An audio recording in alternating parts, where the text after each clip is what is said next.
your wisdom, reconcile it with your conscience to say something to relieve my father's sorrow. I will try, dear Mabel, but why does he sit here, night after night, in this drafty old ruin? Why do I sit here? To escape from the pirates' clutches, I described myself as an orphan. And, heaven help me, I'm no orphan. I came here to humble myself before the tombs of my ancestors and to implore their forgiveness for having brought dishonor on the family escutcheon. But you forget, son. You only bought the property a year ago. And the stucco in your baronial hall is scarcely dry. Frederic, in this chapel are ancestors. You cannot deny that. With the estate, I bought the chapel and its contents. Now, I don't know whose ancestors they were, but I know whose ancestors they are. And I shudder to think that their descendants by purchase, if I may so describe myself, should have brought disgrace on what I have no doubt was an unstained escutcheon. Be comforted. Had you not acted as you did, these reckless men would assuredly have called in the nearest clergyman and married your large family on the spot. I thank you for your proffered solace, but it is unavailing. I assure you that such is the anguish and remorse that I feel at the abominable falsehood by which I escaped these easily deluded pirates, that I would go to their simple-minded chief at once and confess all, did I not feel the consequences would be most disastrous to myself. At what hour does your expedition march against these scoundrels? At 11. And by midnight, I hope to have atoned for my involuntary association with these pestilent scourgers by sweeping them from the face of the earth. And then, dear Mabel, you will be mine. Are your devoted followers at hand? They only await my orders. Then, Frederic, let your escort lion-hearted be summoned to receive the general's blessing ere they depart upon their dread adventure. Dear sir, they come.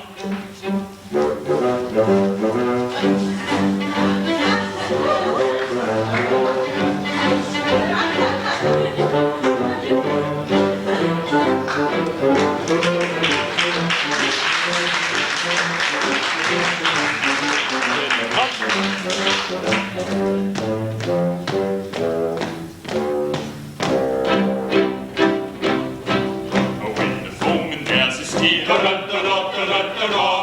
comfortable fear, and we find the wisest thing is to snap our fists and sing for when threatened with the mute, and your heart is in your boots, there's nothing brings it round like the trumpet's martial sound, like the trumpet's martial sound.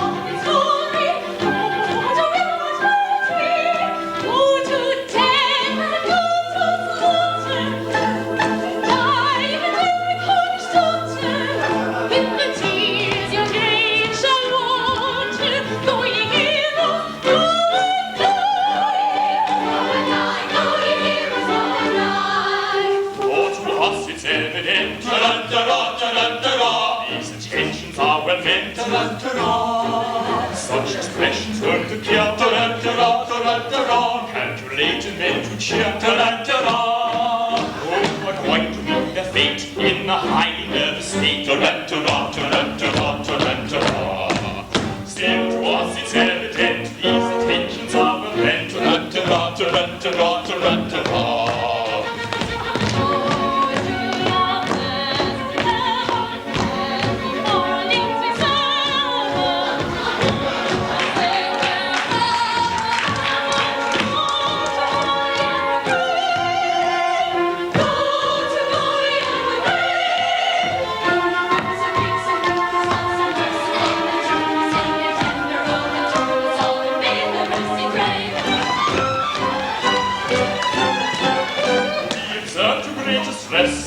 Risks an honest press, and a preference of act to a chance of coming back. Still, perhaps it would be wise not to bother to criticize, but it's very evident these intentions are well meant. Yes, it's very evident these intentions are well meant. Evident, yes, well meant. Evident, ah, yes, well meant.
Young Frederic, your late commander. And I, your little Ruth. For mad intruders, how dare ye face me? Oh, ye poor rash ones, that I have doomed you to extermination. Have mercy on us. Hear us a slaughter. I do not think I ought to listen to you. Yet mercy should alloy our stern resentment. And so I will be merciful. Say on.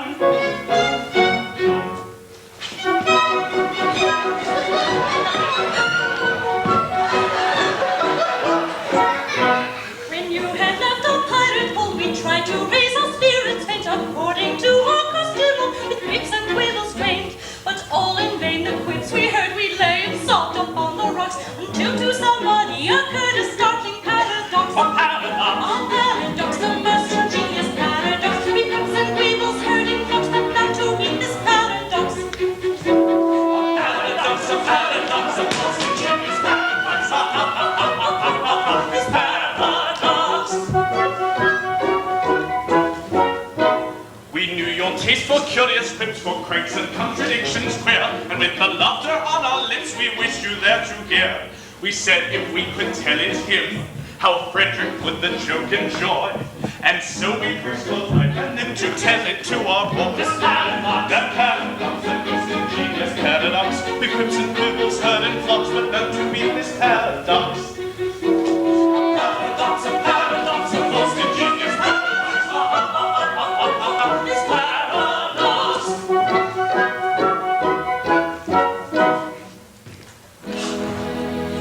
For some ridiculous reason, to which, however, I have no desire to be disloyal, some person in authority, I don't know who, very likely the astronomer royal, has decided that, although for such a beastly month as February, 28 days as a rule are plenty, 1 year in every 4, his days shall be reckoned as 9 and 20. Through some singular coincidence, I shouldn't be surprised if it were owing to the agency of an ill-natured fairy. You are the victim of this clumsy arrangement, having been born in leap year on the 29th of February.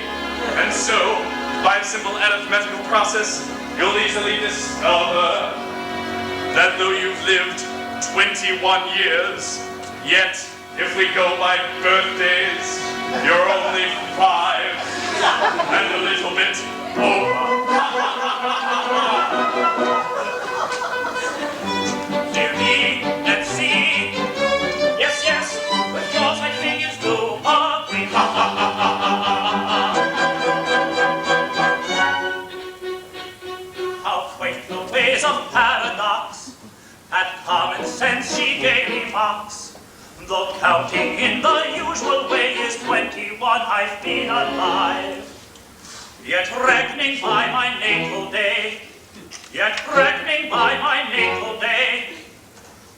1, 2, 3, 4. I am a little boy of 5. He is a little boy of 5. A paradox, a post-continuous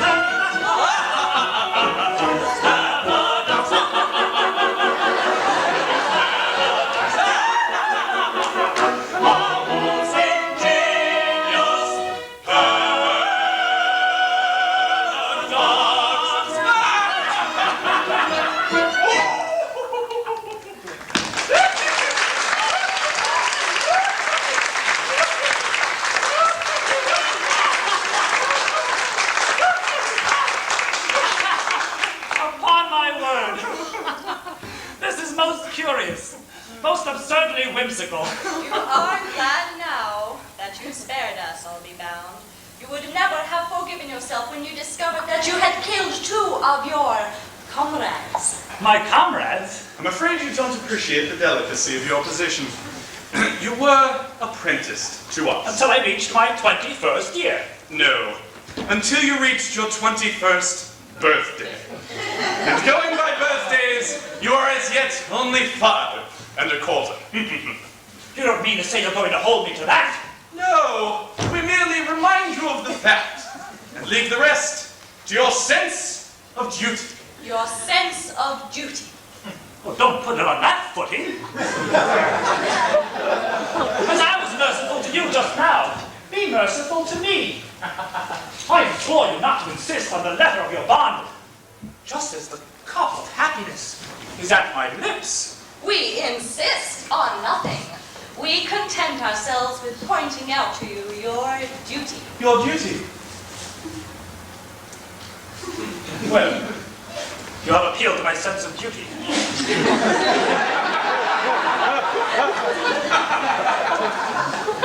And my duty is only too clear. I abhor your infamous calling. I shudder at the thought that I have ever been mixed up with it. For duty is before all. At any price, I will do my duty. Bravely spoken. Come, you're one of us once more. Lead on, I follow. Oh, Harper. What is the matter? Ought I to tell you? No, I cannot do it. And yet, as one of your band... Speak out, I charge about that sense of conscientiousness to which we have never yet appealed in vain.